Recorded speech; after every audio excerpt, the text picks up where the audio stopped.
దిగజారుడు రాజకీయాలు మానుకోవాలని రాజమండ్రి మాజీ ఎంపీ మార్గాని భరత్రామ్కు రాజమహేంద్రవరం సిటీ నియోజకవర్గ టీడీపీ, బీజేపీ, జనసేన పార్టీల కూటమి ఉమ్మడి ఎమ్మెల్యే అభ్యర్థి ఆదిరెడ్డి శ్రీనివాస్ సలహా ఇచ్చారు.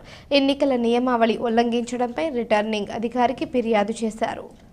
ఎన్నికల నియమావళిని ఉల్లంఘించి రాజమండ్రి మాజీ ఎంపీ వైఎస్ఆర్సీపీ రాజమహేంద్రవరం సిటీ నియోజకవర్గ ఎమ్మెల్యే అభ్యర్థి ఓటర్లను ప్రలోభపెట్టే విధంగా వాలంటీర్ల సాక్షిగా చీరలు ఇచ్చామని చెబుతున్నాడని, అలాగే ఎన్నికల కోడ్ ఉండగా ఈ నెల 19వ తేదీ కూడా చీరలు పంపిణీ చేశారన్న విషయంపై ఆడియో క్లిప్ను పెన్ డ్రైవ్ రూపంలో ఎన్నికల రిటర్నింగ్ అధికారికి దినేష్ కుమార్కు అందించి ఆయనపై చర్యలు తీసుకోవాలని టీడీపీ నగర అధ్యక్షులు రెడ్డి మనీశ్వరరావు, ప్రధాన కార్యదర్శి బుడ్డిగరాధ, ఉపాధ్యక్షులు ఉప్పులూరి జానకి రామయ్య, జనసేన సిటీ ఇన్ఛార్జ్ అత్తి సత్యనారాయణ, బీజేపీ జిల్లా ప్రధాన కార్యదర్శి బూరా రామచంద్రరావు, ఓబీసీ మోర్చా రాష్ట్ర అధ్యక్షులు కొరగంటి సతీష్ తదితరులతో కలిసి వెళ్లి ఫిర్యాదు చేశారు.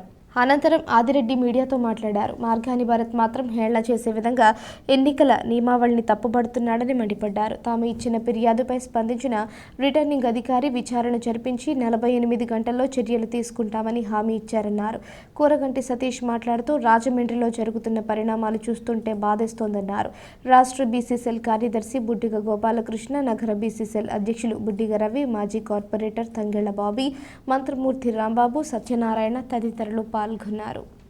వైఎస్ఆర్సీపీ రాజమండ్రి సిటీ అభ్యర్థి మార్గాని భరత్రామ్ రోజు రోజుకి రాజకీయంగా దిగజారిపోతా ఉన్నాడు. ఎలక్షన్ కోడ్ వచ్చింది. ఎన్నికల నియమావళి పరంగా కొన్ని మనం పాటించాలి.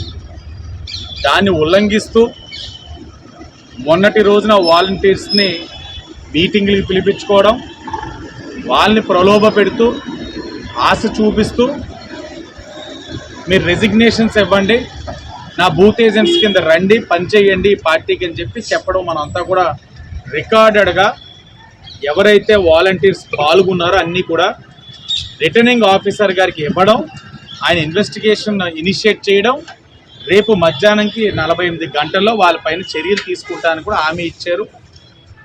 ఎలక్షన్ కమిషన్ మీద విశ్వాసంతో వేచి చూస్తూ ఉన్నాం.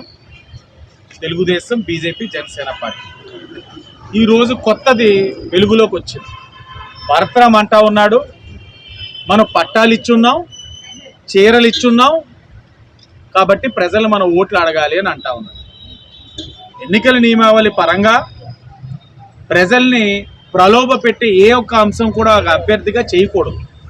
మరి తన చీరలు ఇచ్చాము అని చెప్పి మాట అన్నది స్పష్టంగా రికార్డ్ అయ్యి ఉంది. అది రిటర్నింగ్ ఆఫీసర్ గారికి ఇచ్చి భరత్రామ్ పైన చర్యలు తీసుకోవాలని చెప్పి ఈ రోజున బీజేపీ, జనసేన, తెలుగుదేశం పార్టీ వెళ్ళి ఆయన్ని డిమాండ్ చేయడం జరిగింది. ఇవాళ రాజమండ్రిలో జరుగుతున్న పరిణామాలన్నీ కూడా ఇక్కడ అందజేయడం జరిగింది మేము కమిషనర్ గారి దృష్టికి. ఈవేళ కనుక వాళ్ళు సరైన చర్య తీసుకుంటారని మేము భావిస్తాం. ఒకవేళ తీసుకోకపోతే భారతీయ జనతా పార్టీ తరఫు నుంచి కూడా ఢిల్లీ లెవెల్లో ఎలక్షన్ కమిషన్ దృష్టి కూడా తీసుకెళ్ళి ఎవరైనా తప్పు చేసిన వాళ్ళ మీద చర్య తీసుకునే విధంగా ప్రయత్నం చేస్తామని సందర్భంగా తెలియజేస్తాం.